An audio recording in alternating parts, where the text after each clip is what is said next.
terasa kita berada di minggu pertama bulan Desember dan kita diizinkan Tuhan berada di minggu Advent yang pertama. Untuk kebaikan dan kesetiaan Tuhan bagi kehidupan kita, maka patut kita bersyukur. Sebab Bapak, Ibu, dan saya sampai saat ini boleh ada bukan karena kuat dan hebatnya kita, tapi semata-mata hanya karena kasih karunia Tuhan. Kita boleh berada di minggu Advent yang pertama dalam mempersiapkan diri memasuki masa perayaan Natal. Tetapi persiapan kita adalah persiapan untuk kedatangan Kristus pada kali yang kedua. Bapak Ibu, Advent berasal dari kata Adventus, bahasa Latin yang artinya kedatangan. Masa Advent adalah masa persiapan sebelum Natal, yakni masa persiapan untuk menghayati makna kedatangan Kristus sesuai dengan penantian Mesias oleh Israel yang terungkap dalam Alkitab Perjanjian Lama, tetapi juga berhubungan dengan penantian kedatangan Kristus pada akhir zaman. Dan tema kita di minggu Advent yang pertama ini adalah menyambut Kristus dalam pengharapan. Itu berarti Bapak Ibu bahwa setiap kita pasti punya harapan. Harapan untuk hidup kita sendiri. Harapan untuk hal-hal yang baik ke depan bagi kita. Tetapi harapan sebagai orang percaya adalah hidup kekal bersama Kristus. Itu berarti bahwa apa yang akan kita persiapkan dalam masa persiapan ini untuk mencapai apa yang menjadi harapan kita berada pada kekekalan bersama Kristus ketika masa dan waktu itu tiba. Maka bagian kitab Mika yang menjadi firman Tuhan untuk kita renungkan di minggu Advent yang pertama ini, dia memberitakan tentang penghakiman tetapi juga pengharapan bagi Israel dan bagi Bapak, Ibu, dan saya. Mika adalah seorang nabi dari kelompok nabi-nabi kecil. Isi pemberitaannya adalah penghukuman dan pembebasan bangsa Israel. Mika berasal dari kota kecil Moreshet Gad di bagian selatan Yehuda. Dan tema pemberitaan Mika tentang penghukuman, pengharapan akan datangnya keselamatan lewat Mesias. Dalam konteks kehidupan Mika bersama bangsa Israel, kehidupan bangsa Israel ada dalam kemerosotan moral dan kompromi religius terjadi di mana-mana. Agama dijadikan alat untuk kepentingan material. Orang-orang kaya dan para penguasa menindas orang-orang miskin. Bangsa Israel harus merasakan penindasan yang begitu berat oleh karena raja-raja yang berkuasa lebih memilih menyenangkan hati mereka daripada mensejahterakan kota. Dari konteks situasi kehidupan Israel saat itulah Mika tampil dan menubuatkan pembebasan dalam keselamatan bagi bangsa Israel. Ada harapan di tengah penderitaan, ada harapan di tengah kesulitan dan kemerosotan yang terjadi. Ada harapan untuk Israel mengalami keselamatan, tetapi harapan itu harus ada dalam sebuah pertobatan hidup yang harus dilakukan. Dan Mika menubuatkan bahwa harapan itu akan datang dari rancangan dan rencana Allah, di mana ia memilih kota kecil Bethlehem sebagai tempat di mana akan datang seorang pemimpin dari kota kecil Bethlehem itu. Mika menubuatkan bahwa peristiwa yang akan terjadi bagi umat Israel dalam pengharapan mereka tentang datangnya Raja Mesias. Dalam ayat 1 sampai ayat 4 bagian firman kita tadi, bahwa seorang pemimpin akan muncul dari sebuah kota kecil yaitu Bethlehem, dan dia akan menggenapi janji Allah kepada umatnya yang asal usulnya sudah sejak purbakala. Namun ia akan lahir sebagai manusia dari seorang perempuan secara jasmani, dan hal ini mengacu kepada Maria ibu Yesus. Pada ayat berikutnya di ayat 2, Mika menubuatkan bahwa Israel akan ditinggalkan Allah hingga Mesias itu lahir. Sebab itu ia akan membiarkan mereka sampai waktu perempuan yang akan melahirkan telah melahirkan, lalu selebihnya dari saudara-saudaranya akan kembali kepada orang Israel. Ayat 2 firman Tuhan katakan, yang akan datang itu dia akan bertindak untuk menggembalakan umatnya dalam kekuatan Allah. Semua harapan Israel, bahkan untuk semua bangsa, terdapat di dalam nubuatan Mika ini tentang kelahiran, kehidupan, kematian, dan kebangkitan Yesus Sang Mesias. Dalam tulisan Nabi Mika, dia katakan bahwa ketika Kristus kembali untuk membinasakan semua kejahatan, Israel akan hidup dengan aman dan Kristus akan memerintah seluruh dunia. Kristus akan membawa damai sejahtera bagi Israel. Bahkan kedatangannya yang pertama itu ia akan memberi damai dengan Allah, memberi pengampunan bagi manusia, dan kepastian hidup kekal kepada orang yang bertobat dan menerima Dia dengan iman. Dan itu sudah terjadi dalam kehidupan kita. Dia mendamaikan manusia dengan Allah.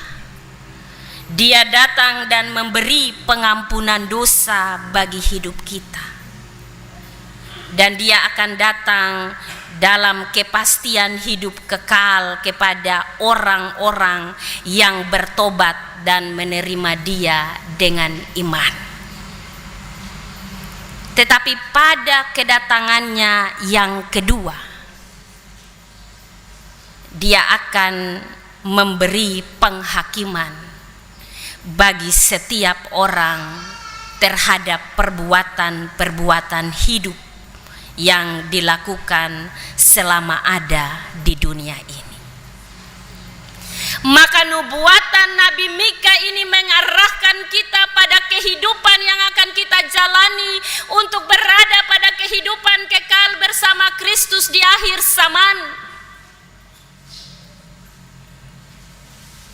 Dan pengharapan kita sebagai orang percaya adalah untuk berada bersama Allah di dalam Kristus nantinya di kehidupan yang kekal itu. Sebab penghakiman itu pasti akan terjadi. Maka kedatangannya akan membawa pengharapan bagi kita untuk nantinya hidup bersama dengan Dia dalam kekekalan. Berita pembebasan dan pengharapan yang disampaikan oleh Mika dalam bagian firman ini mengajarkan kita untuk tetap hidup mempertahankan iman percaya kita di dalam Yesus Kristus. Tetapi iman yang harus disertai dengan perbuatan-perbuatan yang benar. Karena kita akan mempertanggungjawabkan semua yang kita perbuat di dunia ini. Maka Mika mau mengajarkan kita dari hal-hal kecil kehidupan yang kita jalani. Dia mengawali tulisan ini dengan menyampaikan bahwa Bethlehem sebagai kota kecil menjadi tempat pilihan Allah dalam kehendaknya untuk menghadirkan seorang pemimpin yang besar yang akan mendatangkan keselamatan, kelepasan, pembebasan, serta pengharapan bagi Israel, bagi Bapak Ibu dan saya. Kota yang tidak kelihatan, yang sangat kecil.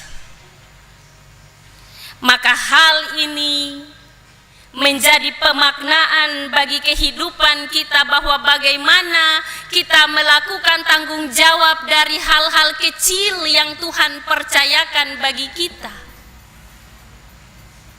Seperti apa yang dikatakan dalam kitab Lukas pasal 16 ayat 10. Barang siapa setia dalam perkara-perkara kecil, ia juga setia dalam perkara-perkara yang besar.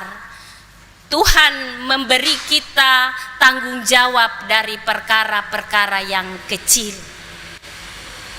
Baru Dia akan berproses dengan kita melihat apakah kita taat dan setia terhadap hal-hal yang kecil itu. Baru Dia mempercayakan hal-hal yang besar bagi kita. Tetapi sebagai manusia, terkadang kita suka yang besar lebih dulu. Namun kita harus hati-hati. Sebab ketika kita menginginkan yang besar dalam hidup kita, lalu ketika kita jatuh dan kita kembali kepada yang kecil, maka kita akan terpuruk, putus asa, karena kita sudah terbiasa dengan yang besar. Bapak Ibu jemaat, kehidupan manusia itu dia mulai dari nol. Kita berjuang dari yang kecil tidak ada, baru dia kecil membesar dan pada akhirnya jadi besar. Tetapi proses itu dibalut dengan sebuah ketaatan dan kesetiaan untuk kita menggapai yang besar dalam harapan kita. Maka ketika kita diberi tanggung jawab dalam kehidupan untuk hal-hal yang kecil, kita hargai itu. Karena Tuhan beri sesuai dengan kapasitas dan kemampuan, lalu diikuti dengan sebuah proses ketaatan, kesetiaan, baru Dia akan lihat dan memberi yang besar dalam hidup kita. sebagai anak-anak Tuhan dalam memaknai kehidupan yang Tuhan percayakan bagi kita. Tuhan menginginkan dan menghendaki kita untuk menghargai yang kecil dalam hidup ini. Menghargai tanggung jawab yang kecil yang Tuhan percayakan bagi kita. Menghargai orang-orang yang kecil di sekeliling kita. Menghargai mereka yang terhina di sekeliling kita yang kita anggap tidak layak, hina, termarginal, dan seterusnya. Tuhan selalu panggil dari yang kecil, baru Dia memberi yang besar. Karena itu, jika saat ini kita punya tanggung jawab yang kecil sekalipun, lakukanlah dalam kesetiaan, lakukanlah dalam ketaatan. Jangan kita merasa minder untuk yang kecil yang kita miliki. Tetapi dari kecil itu Tuhan akan menyediakan yang besar, tergantung pada setia dan taatnya kita terhadap hal kecil, baik di tengah keluarga dan rumah tangga, dalam pekerjaan pengabdian, bahkan dalam pelayanan kita. Hal yang berikut yang mau diajarkan dari bagian firman ini, mari kita selalu mempersiapkan diri untuk masa penghakiman itu. Siapkanlah seluruh kehidupan kita. Ketika waktu dan masa itu tiba, kita akan berhadapan dengan Sang Hakim yang adil. Dia datang untuk menghakimi setiap perbuatan-perbuatan kita. Maka persiapkanlah diri dengan baik. Tetap berjaga-jaga, tetap waspada dan siaga. Persiapkan iman kita, rohani kita, jasmani kita, supaya ketika waktu itu datang, kita tidak takut, tetapi kita menantikannya dengan sukacita, sebab kita berpengharapan bahwa saat waktu itu tiba, kita menjadi bagian dalam kekekalan bersama Dia. Bapak Ibu, takut menghadapi akhir zaman? Orang Kristen tidak boleh takut menghadapi masa dan waktu itu. Sebab waktu itu adalah waktu sukacita bagi kita. Kita akan menanti mempelai itu datang dan bawa kita masuk ke dalam jamuannya. Maka persiapkan iman kita dengan baik, supaya ketika Dia datang, Dia bilang, masuklah, marilah anakku, turutlah dalam jamuan bersamaku. Maka pertanyaan bagi kita, apa yang mesti kita persiapkan untuk masa dan waktu itu? Iman kepada Kristus yang disertai dengan perbuatan yang benar. Sehingga dalam mengisi hari-hari hidup, waktu hidup yang masih Tuhan perkenankan bagi kita, lakukanlah yang benar dalam hidup ini. Hidup kudus. Sebab kitab Yohanes, Injil Yohanes katakan bagi kita,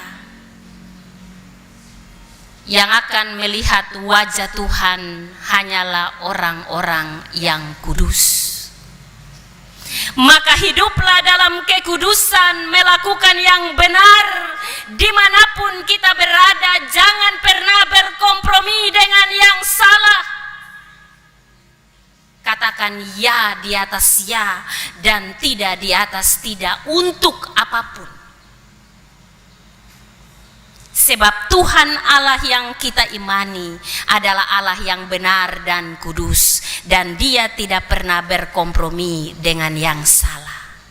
Kita lihat Israel, walaupun umat yang sangat Dia sayangi, yang sangat Dia kasihi, tetapi ketika salah tetap mendapatkan penghukuman, sehingga yang selamat hanya sisa-sisa Israel yang hidup dalam ketaatan dan kesetiaan.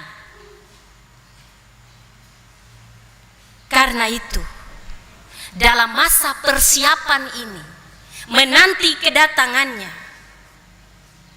mengisi waktu hidup yang masih Tuhan percayakan bagi kita, lakukanlah yang benar dan kudus bagi Tuhan, supaya kehidupan kita ini hanya untuk memuliakan Dia dan menjadi berkat bagi sesama.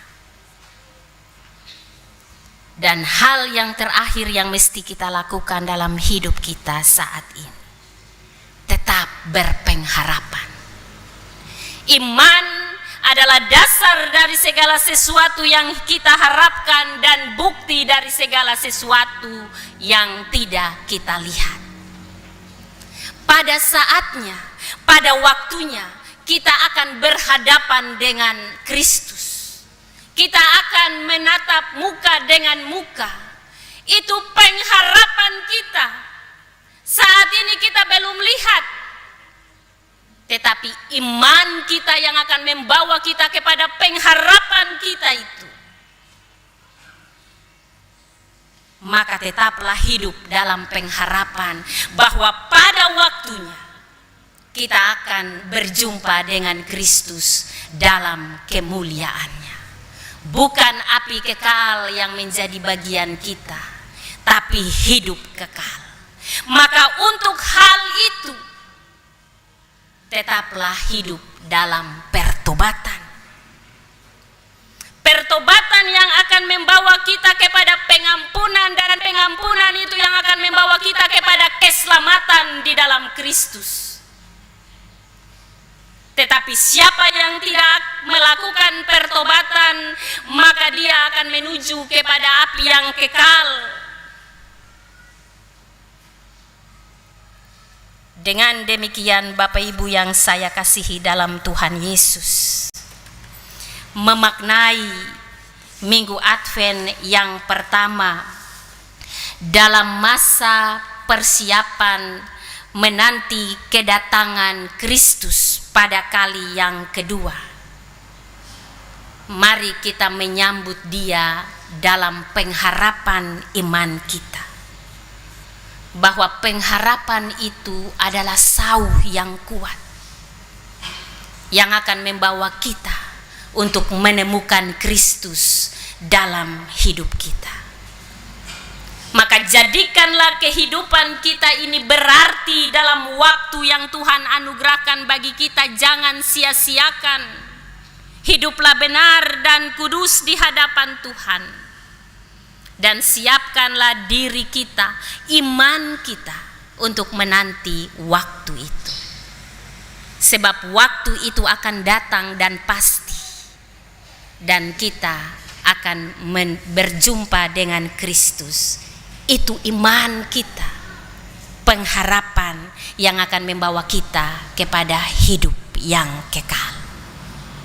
Selamat memasuki Minggu Advent yang pertama. Maknailah waktu yang Tuhan percayakan bagi kita dengan melakukan hal-hal yang berkenan bagi Dia. Dan mintalah tuntunan Roh Kudus untuk memampukan kita melakukannya, sehingga kehidupan kita tetap berkenan bagi Tuhan.